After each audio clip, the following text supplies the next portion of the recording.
The repatriated Filipinos landed at the Clark Air Base in Pampanga and were transferred to the Athletes Village in New Clark City, Capas, Tarlac for the 14-day quarantine period. With them are 8 members of the Philippine repatriation team, 5 yung DOH team natin, and then 3 from the Department of Foreign Affairs, 6 plane crew members, and 3 ground crew operators, bringing a total number of people quarantined in the facility to 49. Throughout the journey, all the 32 repatriated overseas Filipinos from Wuhan, 14 of them were females and 18 were males, did not manifest any fever or respiratory symptoms. The repatriates are considered as persons under monitoring and are currently being observed and isolated. Our on-site medical staff from the nearby Jose Bilingag Memorial Regional Hospital in San Fernando, Pampanga will be working 24 hours and 24/7 for the next 2 weeks to conduct daily monitoring of the vital signs and status of the PUMs. And of course, they will provide health services to those who are quarantined in case any medical services are needed. Daily monitoring is scheduled, so they do it at 9 a.m. and at 4 p.m. every day to check for any significant changes in their health status.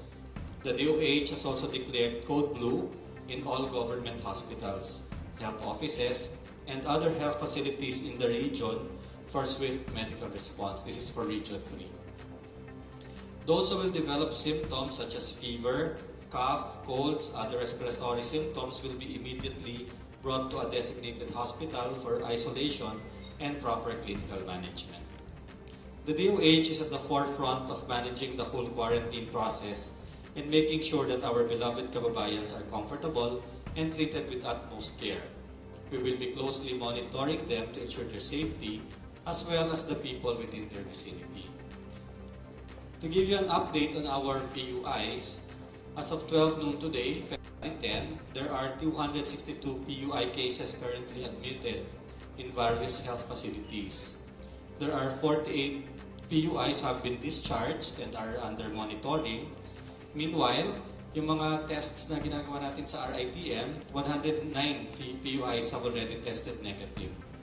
And of course, we know that 3 tested positive for the 2019 NCOV. There are 202 cases pending results from the RITM. No? Talagang dumadami yung cases natin na pinapadala sa RITM itong last weekend, no? Over Friday, Saturday, and Sunday. And the turnaround time right now at RITM is 48 hours for the test results to come out. We are seeing a rapid increase in transmission rate of the virus globally, as you have probably been tracking, no, in the global news. In response, the DOH has strengthened its capacity in preparation for the possibility of local transmission. All DOH hospitals are equipped to cater to the influx of patients and are following strict infection control protocols to contain the virus. On the contact tracing, to give you an update, as of February 9, the Epidemiology Bureau, together with the PNP CIDG, has identified all the 441 contacts of the first and second case. Ito yung couple natin, no, of the 29 nCoV ERD. Regarding the third confirmed case, a total of 224 or 56% of the 403 contacts have been traced. Ito yung third case natin na nakauwi na sa China, including co-passengers and individual contacts from hotels and hospitals. Currently, 147 contacts have been interviewed and were placed on home quarantine. 8 contacts with symptoms have been categorized as PUIs and are admitted for isolation and monitoring. So meron lang tayong nadagdag na ano.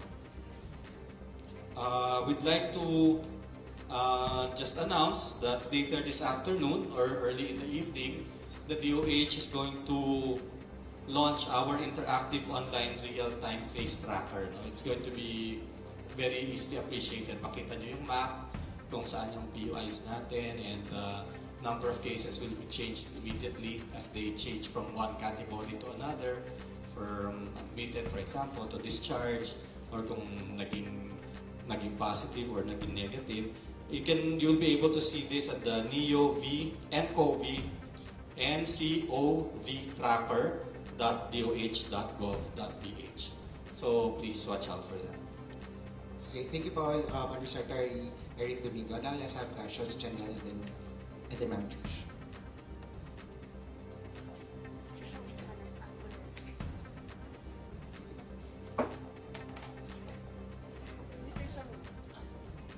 Hi, sir. Good morning. Sir, I just like to ask because there are international media outlets reporting that NCOV is already airborne. Do we have any confirmation about Yeah, that? I did ask for information on this from the WHO office, and they said that there's nothing conclusive about it at this time. It's still being studied by the World Health Organization, but of course, precaution is still to be taken. But until we're given any hard evidence, right now the WHO has not classified it as an airborne infection. Sir, follow-up lang. Yung doon naman po sa mga dumating na repatriate nitong Sunday, how are they doing? May PUI ba tayo coming from those who arrived this Sunday? So all of them were examined before they boarded the plane. They were monitored on the plane and then examined again upon deplaning before being sent to Clark and also sa new Clark City. And they've been monitored including this morning. So regular yung twice a day check-up nila. And so far none have shown any symptoms. Walang fever, cough, or colds. Janelle. First po, update on the first case. Diba last week you mentioned that the first of the second round of test results already tested negative. So yung second results po ba negative na rin? And second question is, update po on the PUIs who refused admission. Was the DOH and PNP able to convince them, or ano po yung pina-follow natin na measures to be able to convince them to get admitted? We're still about to get reports on the ones who have not been admitted. So we will update you on that on Wednesday. But for the first case has already tested negative twice and has in fact been discharged. Christine. Yes, ma'am. Right, sir. Follow up dun sa first case, discharge, nakalipad na ba, sir, back to China or nandito ba siya? Oh, I don't know kasi once, I'm not sure. But the patient was discharged on Saturday, I believe. Because yung last test niya done on Thursday or Friday turned out negative, and that was the second negative test. Sir, yung definition lang ng code blue, anong ibig sabihin for the region and paano sila mag-prepare? So when we say code blue, it means that half of the workforce, the health workforce, are on duty at any given time, and that we are ready to mobilize more if needed.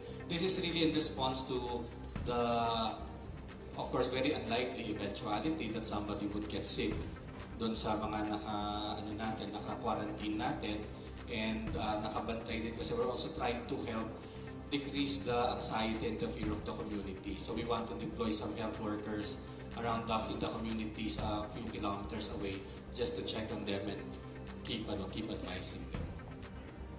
Sir Rafi. You said Dr. Rabi has been clear in saying that it's not right to compare the numbers between SARS and nCoV, but we have seen that in just the span of 3 months, the statistics of nCoV has surpassed the 1-year statistics of SARS. So how can we reconcile this, sir? WHO is saying that it's not right to compare, but then we have these statistics going overboard. Yeah, but I think the stand of the WHO here is it bears some reflection. Kasi talagang when SARS happened, it was not recognized immediately, and it was not sequenced within 2 weeks in the same way that this nCoV 2019 was sequenced and diagnosed immediately. So the timelines are completely different. Now, when we started recognizing SARS, we're probably a few months off na. As opposed to, for example, the nCoV 2019, when on the second week, we were able to diagnose them and identify the cases. So we really don't know yet how it will play out in the long term, but I think what's still clear is that even if we are gonna get more cases, this is still the fatality rate is still a lot less. No? Because of the recognized cases, mortalities go down to 2%. No? as opposed, for example, to SARS where you have mortalities up to 10%. But of course, we're going to have to wait for a few more months to see up to where, to the extent of the spread of the infection will be. But we're clear that it's highly infectious. That's not a term that WHO still, they don't have enough data right now to say that it is more infectious than the other diseases. No? Parang the infection rate is still not as high, no, as other diseases. So they're not ready to make that to make that conclusion. Aiko? Yusek, clarify lang po yung 5 chosen hospitals to monitor the quarantine facility. So doon po manggagaling yung mga health staff and health facilities para sa mga repatriates po natin. Sa ngayon, JP Lingad, yung health staff, kasi ito yung pinakamalaking hospital natin within the vicinity. So the JP Lingad staff are the ones who are there monitoring the cases. In case lang we have to admit maybe more than 2 or 3, that's why we have those other hospitals ready, no? So that we have isolation facilities. But the lead medical center for this case is JP Lingad. But just to let the public be informed po, kahit anong ospital, pwede po silang magpa-check, either private or public, to let them know kung mayroong halimbawa sintomas po sila ng coronavirus infection. If they have symptoms, they can go to any hospital. And any hospital, of course, second level, third level would have the capability to manage them and admit them if necessary. Kung wala namang symptoms, there's really no need to consult. Follow-up lang po on the PUIs po, Yusek. Meron na po ba tayong mga bagong regions na may PUI cases po as of this moment? Kasi may mga lumalabas na news. Although hindi pa consolidated sa DOH, may mga kiniklaim po silang may PUI sa regions po nila. Well, actually kasi lahat ng regions meron na, no? Region 2 is the Region 5, I'm sorry, Bicol region is the latest one without any, but all regions have at least one. And you will be able to see this in the tracker later when we put it up. Sir, can you confirm, meron daw po mga naka-admit na PUI and PUM sa Vilu na hospital? I'm sorry, I don't have that much detail right now. Maybe we can check it for you later. Ma'am Sheila? Sir, are you in close coordination with the private hospitals association? Kasi like Be Happy is saying they can handle cases now, mga consultation, but when there's local transmission, hindi na nila kaya. Like one hospital daw, may mga 1 or 2 isolation rooms, good for 1 or 2 patients. Yeah, that's why yung field implementation team natin right now is mapping all the isolation facilities of all hospitals, not just the government and private. Because of course there's very few hospitals that would have a lot of isolation rooms like San Lazaro or RITM because these are specialized infectious disease hospitals. So most hospitals would probably have 1 or 2. And we will have to refer to those that would have room in case that we have a greater number of cases. Although the directive of the President for the regional hospitals and the government medical centers is to identify already possible wings or buildings within the hospital complex that will be dedicated to these cases in case the number increases. So may mga assistance ba? Like mga supplies sa mga private hospital? No, the private hospitals, yung PhilHealth reimbursement na pupunta doon, and of course yung usually may health insurance kung may health insurance yung patient. Sa government hospitals, the DOH to the CHDs do support the government hospitals including LGU hospitals. Sir Joby? Sir, in terms lang dun sa stocks natin ng face mask for our health workers, kasi sinasabi ng WHO over the weekend na yung global stocks nag-deplete na and insufficient. Ano yung status for our health workers dito? Sa atin naman meron nag-deploy na rin tayo ng supplies right now ng PPEs including N95 masks and hazmat suits. So far naman kasi talagang we've only had 3 confirmed cases, no? And of course yung mga highly suspicious PUIs maybe talagang very limited ang stocks natin, and we're concentrating them only in the medical centers that have admitted cases. The department is having a meeting right now with the supplier for N95, yung 3M, to see how we can collaborate to bring more stocks in or if they can donate some to us. But there's also this move now in Congress and the Senate to approve the supplemental budget of 2 billion pesos, and that will be used particularly to buy protective personal equipment para siguraduhin natin na pag dumami yung pasyente that we have enough supplies. So for now, yung supplies po natin is enough for Yes, how for many now, weeks pa yun? kasya pa naman. Ang tingin natin, it will last for a month. Kasi we distributed it all over all the regions. Meron naman tayo pa, but we will need to secure in case we get more patients. For the public use, ano ba talaga yung directive ng government? Because DOH is saying na para dun sa mga healthy, hindi naman kailangan ng face mask. Pero si LTFRB ang sinasabi ay dapat lahat ng drivers merong face mask and they face penalty kapag hindi sila magsuot. Well, yung driver, yung kasing the usual public us no, walking around, for example, in the outdoors or in the mall, or working in an office that's not too crowded, pwede talagang hindi mag-face mask. But we always advocate if you're going to a more crowded area, di ba? And that includes yung siyempre, mga public utility vehicles.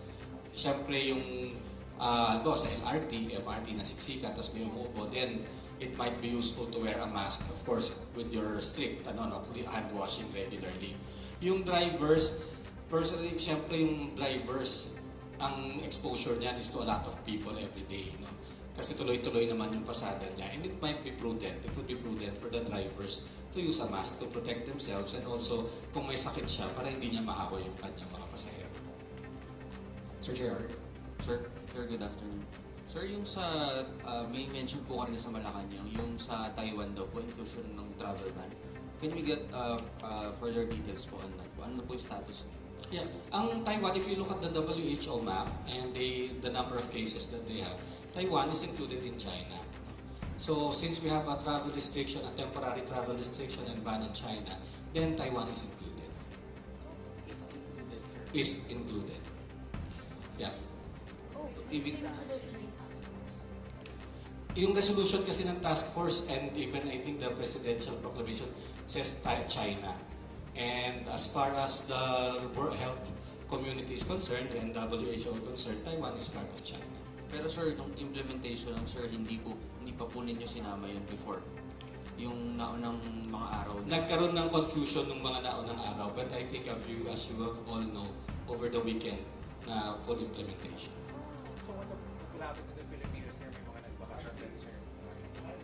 May mga nagbakasyon po ngayon, sir, Yeah. sa Taiwan. Well, in the same way that what happened to we're still accepting flights from China and we're letting people down if they are Filipinos or permanent residents. Sir, yung are you in the talks or is it in the pipeline to have a second batch of repatriation? Because Not right now. I don't think there's any plan right now. The interagency task force is set to meet on Wednesday. And I think those are two topics that they will discuss, no? Yung siguro possible repatriation and of course some yung sa nuances nung ban to sa China. Dun po sa report na may 5 na daw po na in total yung mga nag-positive po doon po sa napitoy po doon po sa Diamond Princess cruise ship. Ano po yung ginagawa natin coordination po? Ang rule kasi is that if a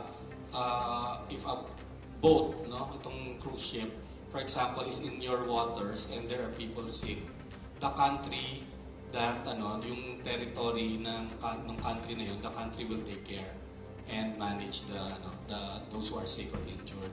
So in this case, all of them are now in Japan and being treated. In the same way na kung magkaroon ng aksidente, halimbawa ang barko, tas nasa Philippine waters siya, obliged tayo na gamutin at magbigay ng medical care. Icon, Janelle, then Ma'am Sheila.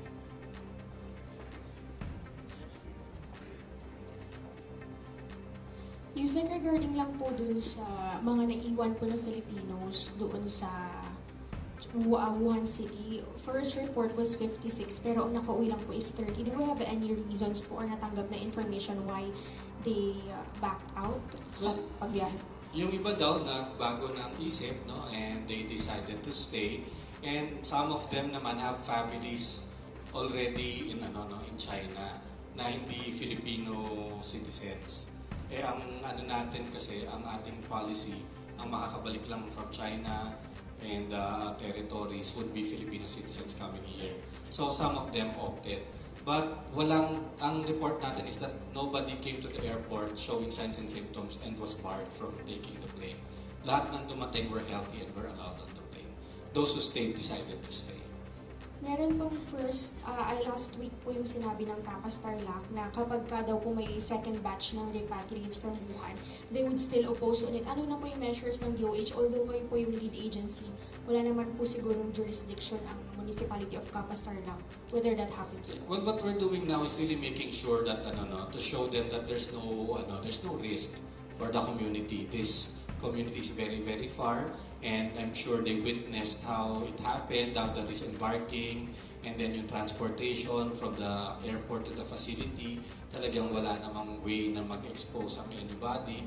And of course now, the facilities being manned by a team, and we're also having people, we want our medical workers to go around the communities to assure everybody that there's no risk. And wala pa naman at this time any plan for a second repatriation. Janelle? Yusek, is it accurate to say that the first and third confirmed cases have recovered for 29?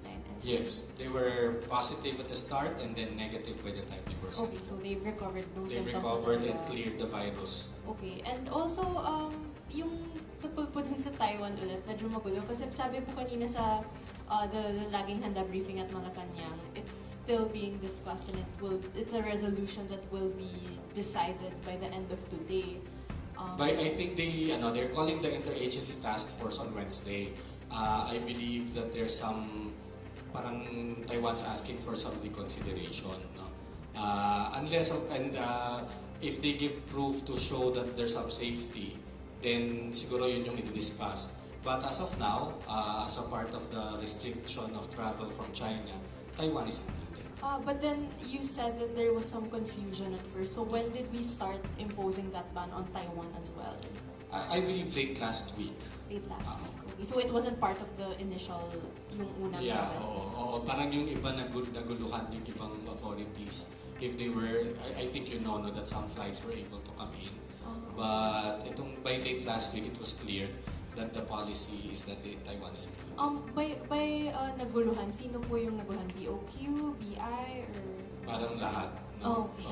Okay. Okay, but as per DOH, talagang kasama ang Taiwan. Yes, kasi when we ask WHO very, very clearly, they always refer to just one China, Yeah. no? And Taiwan is included, even in their official reports. Okay.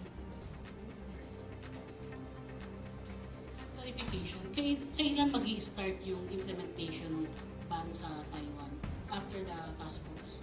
Hindi, ngayon, kasama na siya sa ban ngayon. As in, kailan po nag-take effect? May mga na-restrict na pumasok? Yes, I believe since Friday, Saturday, Sunday, parang nagkaroon na ng mga restrictions, and especially ngayong yung Sunday and Monday.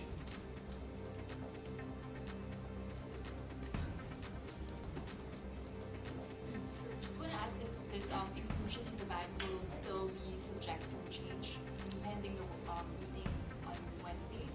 I think there's some data that Taiwan wants to submit and some protocols that they are doing and might be considered on Wednesday. So it's not final yet. It is enforced now.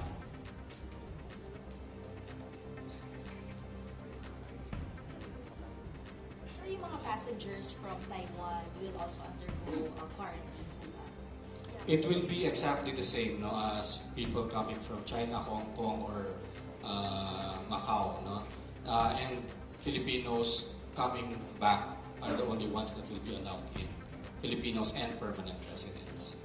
Sir, linawin ko lang yung sinabi niyo po kanina na sa halos lahat ng regions may mga PUIs na po, except for Region 5. Hindi, meron na rin sa Region 5. I think that's the last one, that's the latest one to get PUIs. Bicol has 2. Sir, yung pinakamarami po na region? NCR pa rin. It's really the National Capital Region with 105. And this is followed by Central Luzon and Calabarzon, yung malapit sa atin. Of course, also near NCR. And then Central Visayas and Western Visayas. Sir, basically, ano po yung, paano po sila kinonsider na PUIs? Paano po yung naging contact nila with? So, the majority of PUIs now are really Filipinos. No? Initially, these were travelers. Those first few days, if you remember, most of them were travelers from China who came in with symptoms. But now, more of the more of the PUIs are Filipinos. These are Filipinos who have come in contact with the known cases, either sa plane, sa hotel, or sa hospital where they are admitted and have shown signs and symptoms of fever, cough, and respiratory illness. Bob Radyo.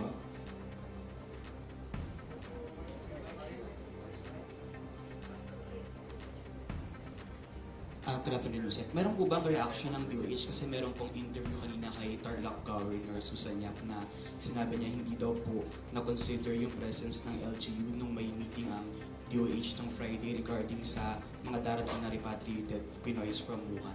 Yeah, well, I think naman the Secretary has made an effort to reach out to the LGU and to reassure them na although we are thinking, of course, of the national interest, but the interest of the local government unit will be taken into consideration in all of our preparations. We will make sure that there's no risk to the population of Capas and Tarlac as a whole, and that we will continue monitoring and make sure that there's no risk. Thank you. Sir Rafi. Sir, two questions lang. Number one, yung sa Taiwan.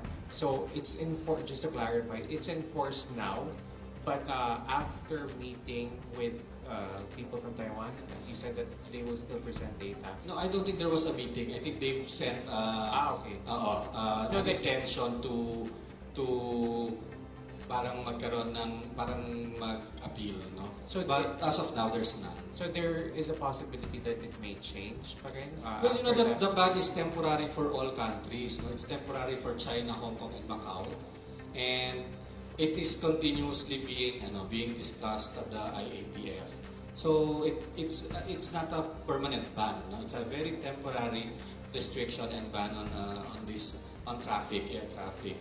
So every time they meet, they reassess the situation, and it can, of course, be changed for the countries. Sir, yung update din sa disposal of the body of the second PUI who perished. Second PUI. Yeah, I'm sorry, I'm not. I have to ask. Maybe I can update you on Wednesday. Ito yung patient yung second patient who died of pneumonia. No?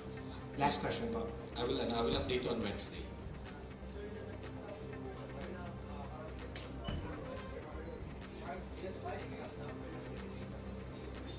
So out of the total of 313 PUIs, 183 are Filipinos.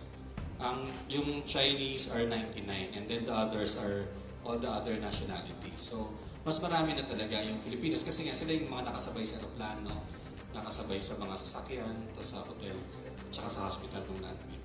Okay, for the very last. No local transmission yet.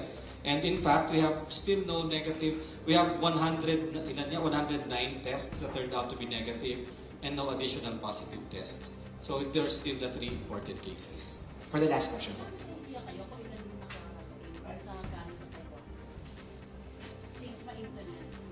I don't have that data yet, Sheila. Maybe we'll, kasi we don't segregate it.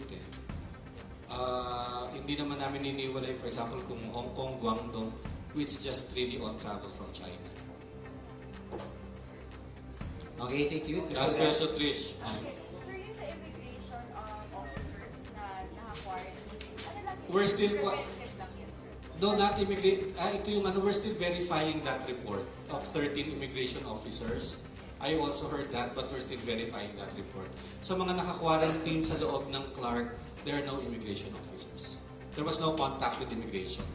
Okay, thank you very much. So that concludes.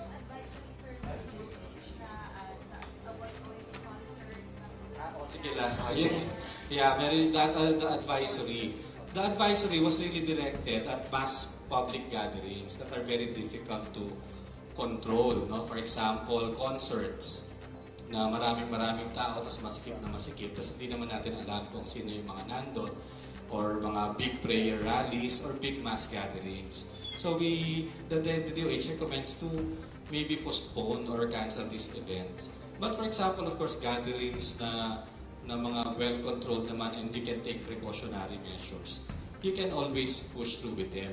And these are always just recommendations. No? It's not like it's illegal to hold a meeting or to hold a convention, especially if you can take precautionary measures. Yun talaga yung initial it's the big mass gatherings. But the risk is high if these are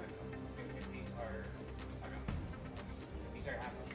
Well, kasi yung talagang very close contact, we all know that the known transmission is droplet and close contact. And when people are together and you don't know where everybody came from or if anybody has any illness, there's always that risk. And it's greater pag mas magkakadikit at saka mas kulang tayo ng precautionary measures. Iba naman yung convention, halimbawa ng mga nurse o ng mga doktor na pwede silang maglagay ng mga dispenser ng hand sanitizer, and then of course yung mga nakaupo naman sila na hindi naman masyadong masisikip. Okay, thank you very much. So that concludes our Monday press briefing. Our next press briefing would be this Wednesday. Time to be announced. So thank you very much.